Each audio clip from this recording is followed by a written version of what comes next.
महाराज जी, हम मांस नहीं खाते, पर हमारे कोई मित्र हो, हम उनको अगर सलाह देते हैं कि ये नहीं खाना चाहिए, महाराज जी ने हमको समझाया, इनमें भी दया धर्म कीजिए, तो वो कहते हैं कि अगर हम इनको छोड़ देंगे तो सृष्टि में जो है जीव जंतु ही भर जाएंगे, इंसान कहाँ रहेंगे? नहीं, ऐसा इनका नहीं, भक्षण नहीं, उनको सृष्टि विनाश करने का मालिक नहीं बनाया, सृष्टि का लय करने वाले भगवान शंकर है।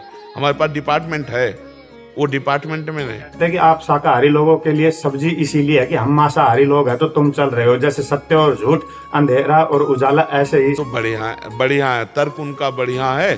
तो उनके लिए नरक भी बना है, उनके लिए विपत्ति भी बनी है। और फिर गाड़ी में जलेंगे, पहले आग लगेगी और गेट खुलने वाले जो लॉकर वो पहले नष्ट होगा, क्योंकि कोई खोल ना सके। और फिर चिल्लाते तो हाँ वही है, वो जो मेव मेव कर रहे थे ना, काटा था, जलाया था, ऐसे उल्टा पैर बांध दिए, नीचे आग लगाए हैं। अब भगवान तुम्हें एसी कार में आग लगा करके पधराएंगे, तो ये भी दंड है।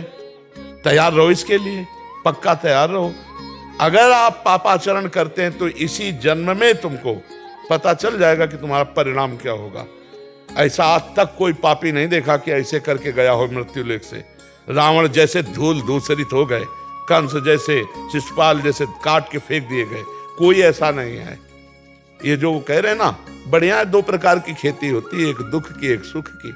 आप वो दुख की खेती हो, जब काटने को आएगा तब कहते हे भगवान 7 लोग इस गाड़ी में जल गए। ये वही जले हैं जो जला जला के खाए थे ना, अब भगवान ने भूंजा उनको, काल भगवान ने।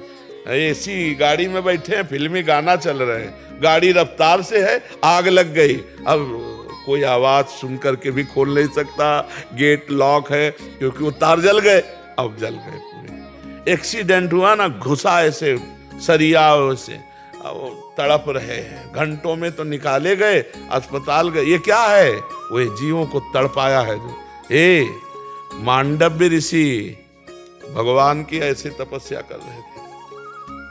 तितली छोटी बच्चे में जैसे होता ना खिलवाड़, तो 8 वर्ष के थे तो तितली की गुदा में बम्बूल का कांटा डाल के छोड़ दिया था। तो ऐसे तपस्या कर रहे थे। एक राजा के यहाँ से चोरी करके, डकैती करके चोर लोग भागे और इन्हीं के आश्रम में घुस गए। अब इनको तो ध्यान नहीं था, ऐसे तपस्या कर रहे थे। राज कर्मचारी आए, बोले बाबा जी का नाटक करता है और चोरी करवाता है, उनको भी बांध ले गए। राजा ने कहा सब इन चोरों को सूली की सजा दे। उस समय सूली की सजा का मतलब भाले जैसा एक खड़ा है, इधर उधर खंबे, और उस खंबे से चढ़ के उसके गुदा द्वार में ऐसे छोड़ दिया जाता है। और वो इतना गया, वो तड़प तड़प के बहुत बुरी तरह की मौत, क्योंकि उससे तुरंत मौत थोड़ी होती। अब सूली की सजा दी गई तो सब जो अपराधी थे वो तो मर गए। मांडव्य ऋषि पद्मासन लगा के बैठ गए। इसके बाद जब दूसरे अपराधियों को दंड देने के लिए, टांगने के लिए आने की बात हुई, तो वहां कहा कि सब तो मर गए, लेकिन एक महात्मा है पद्मासन लगाए बैठा है। राजा आए, हाथ जोड़े, महाराज मुझे नहीं, बोले हम तुम्हें दंड नहीं देंगे, हम सीधे यमराज को दंड देंगे, क्योंकि वो न्यायाधीश है ना। हमारी सूली निकला दो। लाख प्रयास किया गया, सूली नहीं निकली, काट दी गई। महाभारत में भगवान व्यास देव जी, अनिमांडव्य ऋषि नाम पड़ा उनका। वो सीधे गए धर्मराज के पास। धर्मराज से कहा महाराज ये कोई न्याय है? मुझे याद नहीं कि मैंने कोई पाप किया इस जन्म में, वो हमारे गुदा में सूली डालकर काट दी गई। उनका नाराज मत होना, आपका ही कर्म है इसी जन्म का। 8 वर्ष की अवस्था में तितली की गुदा में कांटा डाल के बम्बूल का छोड़ दिया, तो तुम्हारी गुदा में सूली कटवानी पड़ी। तो उन्होंने कहा ये तो गलत है, 8 वर्ष के बच्चे को क्या ज्ञान। तो मैं नियम रखता हूं कि 14 वर्ष तक के बच्चे का अपराध नहीं माना जाएगा भागवतिक कानून में। और मैं तुम्हें साफ देता हूं, ये तुमने गलत न्याय किया, इसलिए मनुष्य योनि 100 वर्ष तक की प्राप्त करो। तो सीधे धर्मराज विदुर जी के रूप में आए थे, वही धर्मराज है। तो सोचो, इतने बड़े महात्मा के द्वारा की गई गलती माफ नहीं हुई, है ना। तो ये जो बकरा बकरी, मुर्गा मुर्गी, ये तुम सृष्टि के विनाश का हेतु भगवान शंकर को है, पालन का हेतु हरि को है, और रचने का हेतु ब्रह्मा को है। अपने आचरण से चलो यार, नहीं तो नरक बना हुआ है, ऐसी ऐसी समस्याएं बनी हुई हैं कि सब दुख भोगने को मिल जाते हैं, सब दुख भोगने को मिल जाते हैं। कीड़ा पड़ते हैं फिर शरीर में, ऐसा पशु बना दिया जाएगा जहां मनुष्य ना पहुंचने पावे, और कीड़ा पड़ गए, सड़ रहा है, कितने दिनों में तड़प के मारा, ये नरक है सब। इसलिए ऐसे लोगों की बातों पर ध्यान न दो जो ये कहते हैं कि हम संहार के लिए बने हैं। ऐसा नहीं, डिपार्टमेंट नहीं बनाया गया संहार का। हाँ, वो भगवान शंकर के पास है। आप अच्छे आचरणों से चलो और जो ऐसी बातें करते हैं उनको अनसुनी कर दो। ये सब पागल लोग हैं, माया के वशीभूत होकर ये बोल रहे हैं।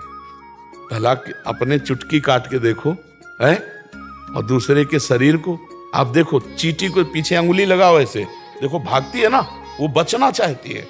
सबको अपने प्राण पे है यार, ऐसा नहीं कर, मतलब बुद्धि भ्रष्ट है तो कुछ भी कर लो, बुद्धि भ्रष्ट है तो फिर क्या है।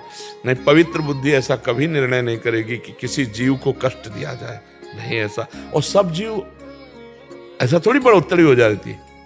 अरे भगवान समेटते जाते हैं सबको। जब विनाश की उनकी लीला होती है, देखो कोरोना चला था ना, पूरे विश्व में लाखों मरे, 2 लाख हुआ। यह है विलास का कार्यक्रम। भूकंप आया, प्रदेश का प्रदेश साफ, जल प्रवाह समुद्र से ज्वार भाटा आया, पूरा साफ कर दे। ये भागवतिक है, तुम चिंता मत करो। सफाई विभाग बहुत जोर का है, तुम्हें करना नहीं पड़ेगा।